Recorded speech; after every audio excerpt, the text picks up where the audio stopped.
Magandang araw po sa atin mga boss. Welcome ulit sa ating channel. Thank you sa lahat ng nag-subscribe, like, and share.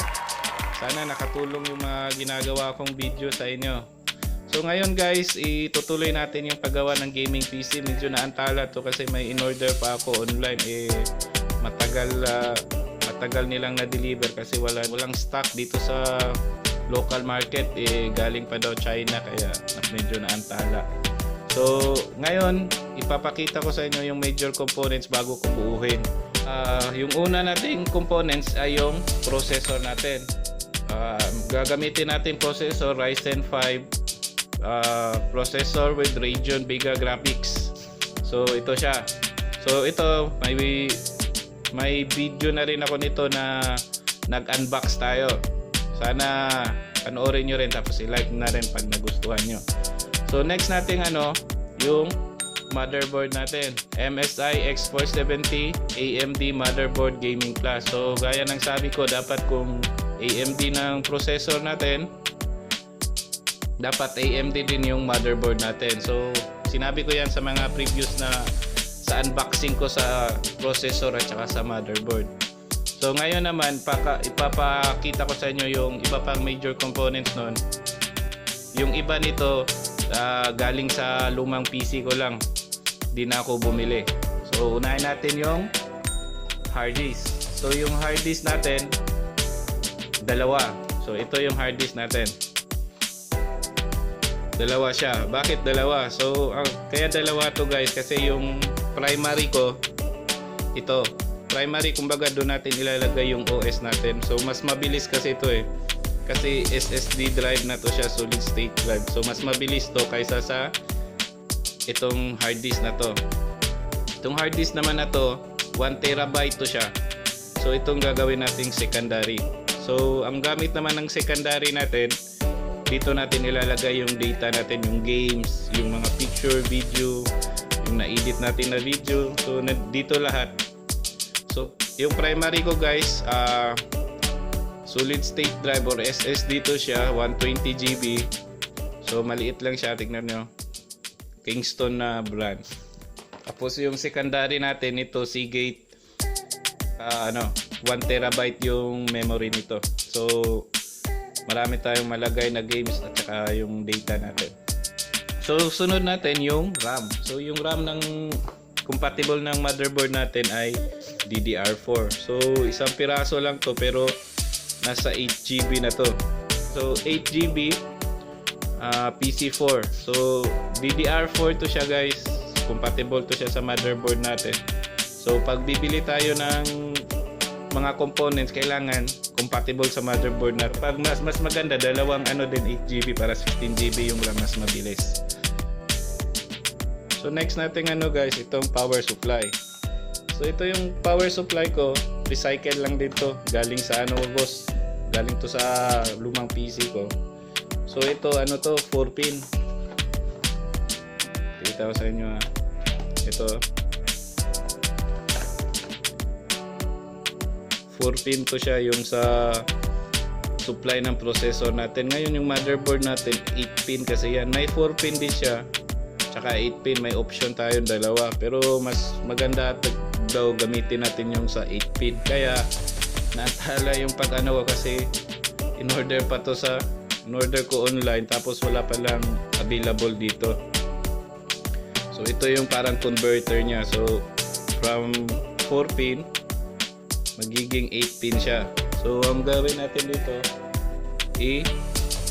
extend, pasok lang natin itong socket. So yung socket natin compatible to siya, may hook yan siya, may hook dito para mag-lock. So yung gawin natin yan, pag narinig nyo, okay na yun, na-lock na yun. So na-convert na natin siya sa 8 pin. So power supply ko guys, to 500 watt. Tapos mininturahan ko na ng itim para compatible sa casing natin. So wala kasing budget na pambili ng ng power supply, ubusan na. So sunod natin, bumili ako na ito, mouse natin, gaming mouse din to siya. Ang model number niya DSB1 1600 DPI, tapos gold plated yung connector. Nasa 2.4 grams yung weight niya, tsaka may LED backlight logo to siya. So yung logo niya dito, iilaw to siya. Plug and play lang to siya. Pag automatic na plug and play lang. So check nyo na lang online kung magkano. So next is keyboard natin. So para maganda tignan, para isang brand lang. So MSI na rin yung in-order ko. In-order ko rin to online, gaming board, gaming keyboard, model TS4100. So pakita ko sa inyo guys ha. So ito yung keyboard natin. So ang kagandahan nito guys, na to, may multimedia hotkeys. So nakalagay dito. Yan. Volume, play, forward, stop, tapos meron na tong backlight, 7 colors yung backlight niya guys, LED backlight, tapos manipis lang siya, so nasa mga 2 cm yung thickness niya. Tapos yung wire niya maganda kasi braided wire siya, may tela siya, hindi siya diretso na yung kable. Tsaka yung niya, connector, yung sinasabing connector, gold plated. Ayan, USB niya, connector niya, kulay gold lang. Tapos may hand wrist. So habang naglalaro, hindi na masyadong sasakit yung kamay natin kasi yan, nakaano siya sa may hand wrist siya. Tapos hindi siya masyadong maingay pa ginagamit. Di tulad ng normal na ibang gaming maingay. Ito silent mode. Char. Desktop casing ko. Ito siya. Tempered glass siya, kulay itim. So mas maganda kasi yung tempered glass kasi makikita natin yung loob sa loob. So mas maganda kung tempered glass para makita natin na ang magagandang ilaw sa loob. I-review lang natin guys lahat ng component natin ha. So ito yung motherboard natin, MSI X470 AMD motherboard, Gaming Plus. Tapos yung processor natin, AMD Ryzen 5 with Radeon Vega graphics. Tapos yung keyboard natin, ito MSI DS4100.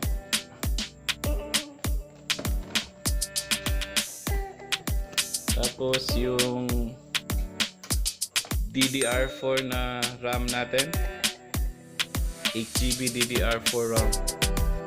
Tapos yung hard disk natin, ang primary natin SSD solid state drive 128GB, tapos yung secondary 1TB na Seagate.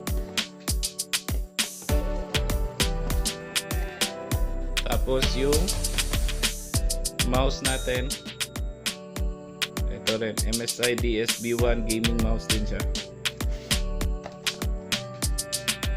Tapos ito, power supply natin 500 watts.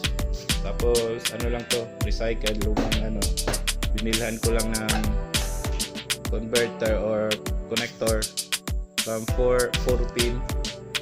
Tapos magiging 8 pin siya para magamit natin sa motherboard. So yun lang lahat guys. Sana tapos yung monitor ko guys, yung lumang monitor lang yung gamit ko may ako na nagpakita pag nabuo na. So thank you guys, sana nakatulong to kung gusto nyo gumawa ng gaming PC. Budgeted lang din tong nagawa kong gaming PC para lang laro ng mga bagong games na walang interruption, hindi naglalag or hindi nag-i-stop. So thank you guys, sana nakatulong ulit yung video na to, at huwag niyong kalimutan mag-like. Tapos hindi pa nag-subscribe, subscribe na kayo. Tapos i-share nyo na rin sa iba para magka-idea sila paano gumawa ng gaming PC. So thank you and God bless. Salamat.